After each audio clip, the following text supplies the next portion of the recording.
Is it almost ready? Shut up, will you? Do you want someone to hear? No, he didn't. Peter Anderson's legs were beginning to cramp as he stood watch, eyes alert for even a hint of a prison guard coming. But there was nothing.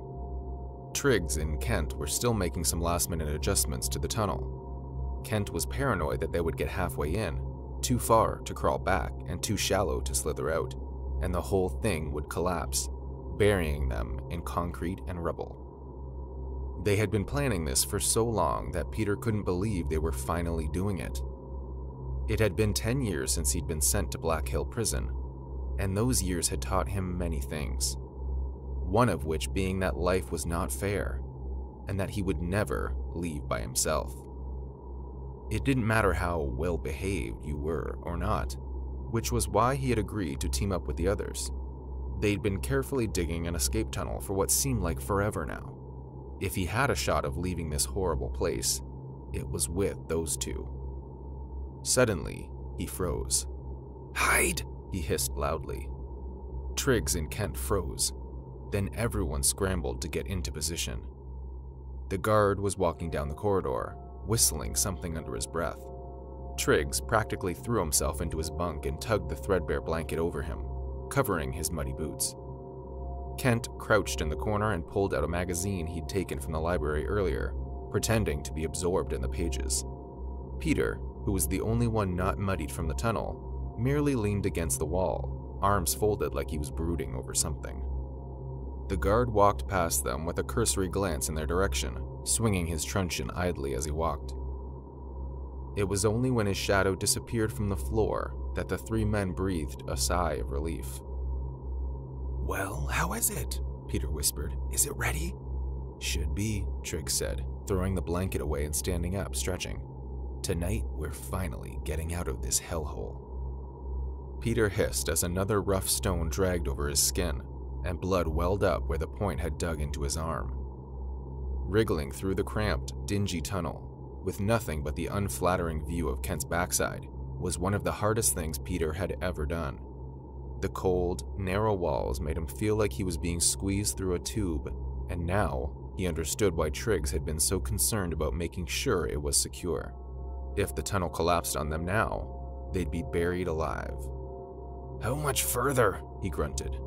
"Triggs said he can see a light up ahead," replied Kent, without turning around. "Shut up and keep crawling." Peter cursed under his breath, but he couldn't do anything else except crawl and trust the other two knew where they were going. He was covered in cuts from the bits of stone poking out of the tunnel walls. He was filthy, and his fingers were so caked in mud he couldn't even see them anymore. He felt like he'd been crawling forever. Just then, Kent disappeared from in front of him, and Peter squinted in the sudden onslaught of light before he realized what that meant. Freedom. He crawled faster, poking his head out of the tunnel like a rodent scenting the air. It took a little longer for him to shimmy his torso out, but once his arms were free, he managed to wrench himself out completely, the sun warm on his face. And when Peter landed with a thud on the grass, he suddenly realized that neither Triggs nor Kent had moved from where they'd landed. He was about to ask them why they were just standing there when he looked up. He froze. The warden stood a few feet away on the grass, holding a rifle. Seeing him outside of the prison was at once so utterly odd and terrifying that Peter could not think of a single thing to say. He just stood there with his mouth hanging open. The warden said nothing to them. They had been his prisoners long enough to know whatever he was feeling in those steely black eyes of his. They had to think and move fast, or he was going to kill them. A desperate surge of energy filled Peter. Without thinking, he let out a loud growl and lunged at the warden, knocking him over. Peter went for his rifle and aimed at the warden. They couldn't screw this up. They had worked too hard and for too long to face any setbacks now. Someone had to die. And it wasn't going to be them.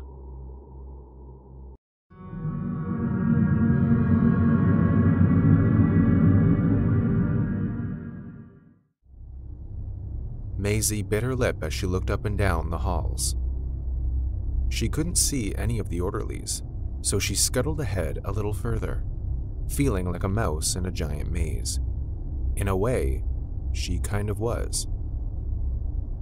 She'd been a patient at Maidenhead Mental Institution for 6 months now, but it felt like a lot longer to her.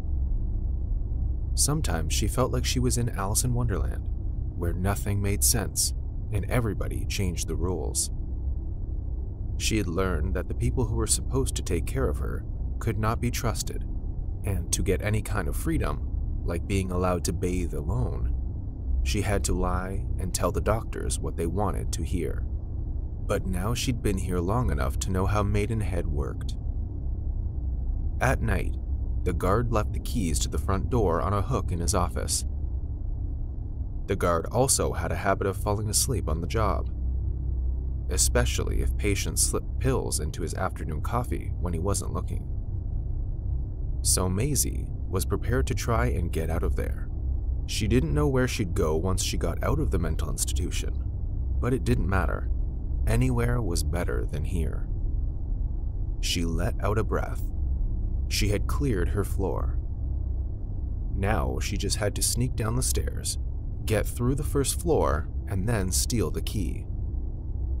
She couldn't deny her heart thumping louder and louder as she slowly tiptoed down the steps, eyes darting around for any hint of a staff member who might come around the corner at any moment. If they caught her, she didn't know what they'd do.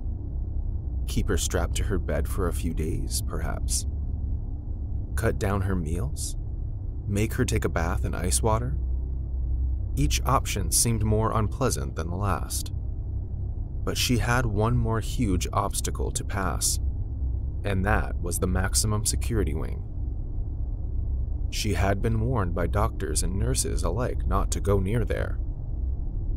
It was where the truly dangerous patients were kept. Maisie's palms were sweating, but she couldn't turn back now. She hated it here. She hated her parents for putting her here. The only way out was to be sneaky. She unlocked the door and stepped through it. Right away, a smell hit her like a slap. It smelled like urine and unwashed bodies. Distantly, down another corridor, she could hear someone wailing, a continuous, unbroken sound that made her skin break out in goosebumps. "Hello," a voice said. Maisie turned. A young girl about her age was staring at her. At first, Maisie thought she was a ghost because of how pale she was and her long, stringy hair that covered her face.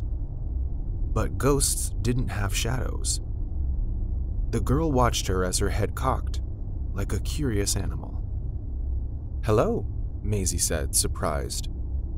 When you pictured dangerous mad people, it was normally men she thought of. They were harder to restrain and more prone to violence. Everyone said that. "Who are you?" the girl asked. "I've never seen you here before."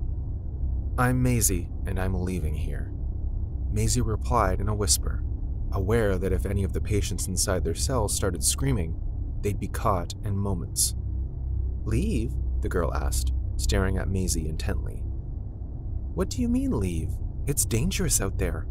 "Staying in here is what's dangerous," Maisie replied, shaking her head. "You can come with me if you want, but either way, I have to get out of here tonight." She turned towards the door she guessed would lead her out of the ward and past the front office. She was so close. Suddenly, a pain exploded in the side of Maisie's head, and she hit the floor hard. Dazed, pain singing up her funny bone, she was rolled onto her back, and the girl's face loomed overhead, pale as the moon. "It's dangerous to go outside," the girl repeated, as if in a trance. "So, you should stay here and be my friend. I'll make you stay." Her fingers wrapped around Maisie's throat, her fingernails digging into her skin. The girl let out a shrill laugh and pressed down on Maisie's neck, squeezing. Maisie's legs thrashed as she tried to throw her off, but the girl was much stronger than she looked. Maisie opened her mouth, lungs burning. She couldn't breathe. And then, everything went black.